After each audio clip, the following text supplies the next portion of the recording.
Hi guys, I'm Chloe and I'm doing my book review. So today I've got the Bell Jar. I've not finished it, I'm halfway through. But I can tell you so far it's very good. I love the way it's written. It's funny, relatable, a bit depressing.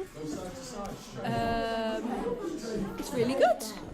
Alex, what do you think? Of the Judging book? off the cover. Okay, so judging a book by its cover, The Bell Jar is a lovely title. I think it inspires so much. You can really think what the book's about without even reading it. It can mean so many different things, a bell jar. Okay, what even is that? Like, what even is a bell jar? No one knows. Okay, and the Yes, I do. blurb. It's from Coraline. You obviously haven't seen it. I haven't seen it. Okay, and look at the cover. Mina, have How you seen bell Coraline? jar is engraved into this Have you seen pattern. it? Is there a significance to this pattern in the And book? I like how, if you look there, the writing underneath is actually the first page of the book, so you can kind That's of, incredible. yeah, chapter 1. Wow. Wait, That is incredible. Wait, who? Sylvia Plath. Ass. She killed herself. She put her head in an oven. Oh, I know. She's Oh, wow. such a queen. Is that a real woman? No, it's a fake woman who just wrote a fake book. I'm a I fake thought that woman. was part of the story. She's I'm a the fake woman. author. Oh, sorry. I'm a fucking Yeah, When did she kill herself? crazy. in like the 50s. I'm a Lana Del It's Rey. her only novel, partially based on Plath's And that own means life. more than anything. Has been celebrated for its darkly funny and razor-sharp portrait Yeah, of it's just got 1950s pennies and society stuff all over it. and has sold millions of copies Give it worldwide. back. So, I've not finished it, but out of 10, I'd give it a 9.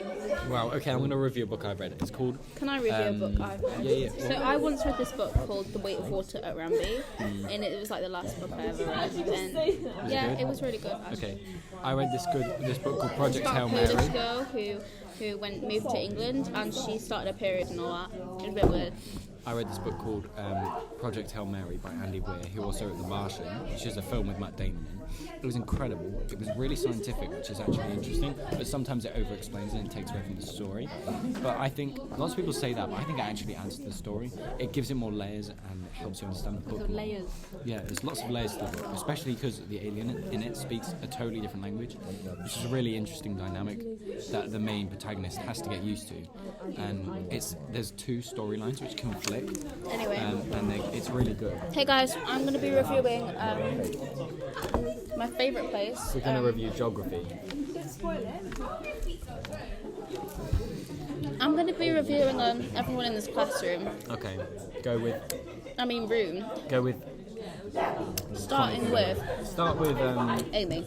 Amy. Okay, yeah, Amy Cotton, Amy Nails, actually. Amy Nails. Guys, I get my nails done at Amy Nails. I recommend. Okay, so for the second book I'm going to review, it's Geography, second edition by OCR, and it makes me want to kill myself. Thank you. Okay, so I haven't finished reviewing Project Hail Mary. The two storylines follow the protagonist from point A and point B, and they move along like this, and eventually they catch up. So this moves along here, and this eventually gets to here, and this gets to the end.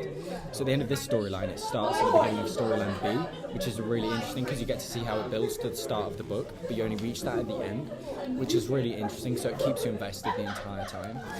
Tell me more. No way. That sounds Yeah. really interesting. And the end is, I love how he ends his books, Andy Weir. It's always a really interesting ending that's totally unexpected. And there's always sort of a second or third plot twist at the end, which you just kind of plot twists the plot twist, which is really interesting and always keeps you invested because you know it's coming, but you have no idea what it's going to be. That's It could mad. be absolutely anything. Because it's so scientific, it's always a scientific thing that you just don't understand. And then he teaches you about it. That's So you feel actually so mad. clever when you're reading the book. You feel like a I know, genius, I but you hate actually it. just fucking Makes you feel stupid. sick. Okay. What makes you feel sick? Just listen to the noise. So loud in here. I can't really properly film How are we it. going to focus and film content for you guys, our loyal subscribers? Should we do an outro? Yeah. Bye. Book reviews by Chloe and Alex. Book reviews by Chloe and Alex.